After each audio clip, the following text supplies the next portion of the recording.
नमस्कार मित्रों, जय हिंद, जय भारत। मैं शिवम चौहान स्वागत करता हूं आपका हमारे यूट्यूब चैनल श्री शिवम पर।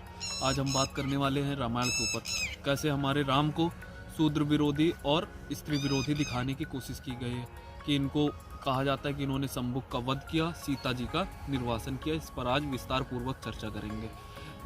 महर्षि वाल्मीकि जी ने रामायण की रचना की थी। इसमें 24,000 श्लोक हैं। अब बात करते हैं युद्ध कांड की। चैप्टर 128, जिसमें युद्ध समाप्ति के बाद राम अयोध्या आ जाते हैं, सुग्रीव किष्किंधा के राजा बन जाते हैं और विभीषण लंका वापस चले जाते हैं। फिर राम लक्ष्मण को युवराज बन करके शासन करने को बोलते हैं, लेकिन लक्ष्मण के बना करने के बाद भरत को राजा बना दिया जाता है। फिर उसके बाद राम पांडुकीरी, अश्वमेघ, वाजपेयी जैसे यज्ञ करते हैं देवताओं को खुश करने के लिए। फिर श्लोक 95 से लेके श्लोक 106 तक का राम राज्य की चर्चा होती है, जिसमें उस जंगली जानवरों का डर नहीं था, दुनिया में चोर डाकू नहीं थे, सभी वर्गों को जो कर्म के आधार पर बांटा था वो अपना अपना कार्य कर रहे थे। लोग हजारों साल तक जीते थे बिना किसी दुख और पीड़ा के। बूढ़े लोगों को कभी भी जवान लोगों का अंतिम संस्कार नहीं करना पड़ा। पेड़ पौधों में निरंतर फल और फूल आते थे, बादल सही वक्त पर बरसते थे, हवा का स्पर्श आनंदमय रहता था, किसी को भी किसी प्रकार का लालच नहीं था, सभी लोग मिलजुल कर रहते थे। इसी प्रकार राम जी का राज्य 10,000 वर्षों तक चला। अब आपको क्या लगता है कि जो लेखक कोई भी कहानी को लिखता है तो उसका अंत इसी प्रकार करते हैं? तो ऐसा नहीं लग रहा आपको कि वाल्मीकि जी ने इसका राम राज्य का वर्णन करके कहानी का अंत कर दिया गया हो?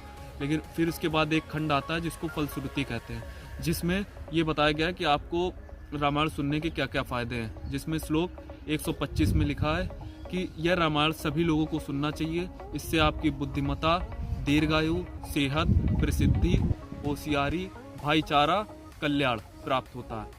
श्लोक 95 में लिखा है कि यह आदि काव्य सबसे पहले वाल्मीकि जी ने लिखा है।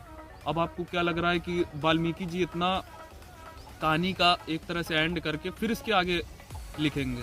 फिर उसके बाद आता उत्तरकांड, जिसमें शंभुक वध और सीता जी का निर्वासन है। सब शंभुक वध पर कि राम जी वो किसी शूद्र को मारते हैं और उसको मारने के लिए पुष्पक विमान से दौड़ते हैं। जबकि राम जब युद्ध समाप्ति के बाद अयोध्या आते हैं तो पुष्पक विमान तो कुबेर को वापस कर देते हैं। इसका प्रमाण युद्ध कांड में 127 चैप्टर में है। तो पुष्पक विमान से कैसे उत्तरकांड में ढूंढ रहे हैं?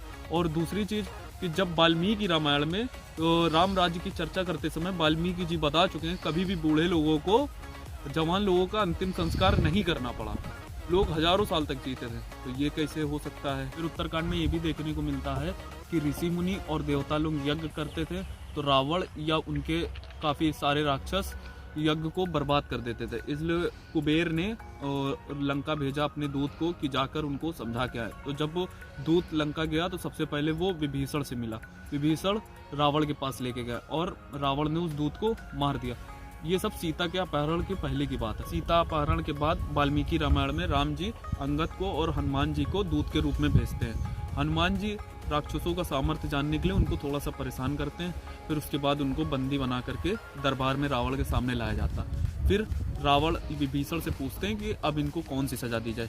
तो विभीषण सुंदरकांड 52 चैप्टर 52 श्लोक 15 में बोलते हैं कि किसी दूत के लिए सजा हाथ पैर काट देना, मुंडन कर देना, कोड़े मारना और शरीर पर कोई निशान बना देना। उन्होंने ये तो कहा नहीं कि कुबेर के दूत को आपने मार दिया था मार। तो इसका मतलब क्या हुआ?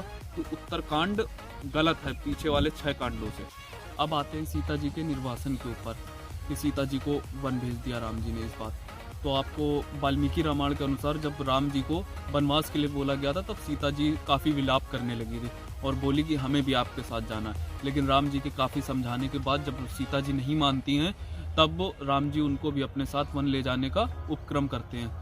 और जब कैकेयी माँ दरबार में तपस्वी वाले वस्त्र लेके आती है तो सीता जी तो राजकुमारी थी, उनको वस्त्र पहनना नहीं आता था। तो सबके सामने राम स्वयं उठते हैं और अपने हाथ से उनको वस्त्र पहनाते हैं, जो एक सच्चा प्रेम करने वाला पति ही कर सकता है, जिसको अपनी पत्नी का अपमान खुद का अपमान महसूस होता हो। जब राम वनवास के बाद 14 वर्ष बाद वनवास से आए थे तब उन्होंने सबसे पहले कैकेयी माँ के पैर छुए थे और बोला तो 100 बार धन्य हो एक लाल की माई, जिस जननी ने जन्मा है भरत सा भाई। आपको लगता है कि वो राम ऐसा कर सकते हैं? जिन लोगों को हमारी भारतीय संस्कृति की इस आचार विचार में आस्था नहीं थी, उन्होंने षड्यंत्र पूर्वक हमारे युद्ध कांड के बाद उत्तरकांड को जोड़ा कि राम को शूद्र विरोधी दिखाने की, मतलब कि शूद्र हमेशा से नीचे रहे। राम के ज़माने से ही औरतों पर, स्त्रियों पर हमेशा से दबदबा रहा है आदमियों का, ये सब दिखाने की कोशिश की गई। जबकि सिख धर्म में भी राम को एक आदर्श पुरुष के रूप में मानते हैं। जबकि जैन धर्म में भी राम जी को मर्यादा पुरुषोत्तम के रूप में माना जाता है। आज के लिए बस इतना ही। जय हिंद, जय भारत।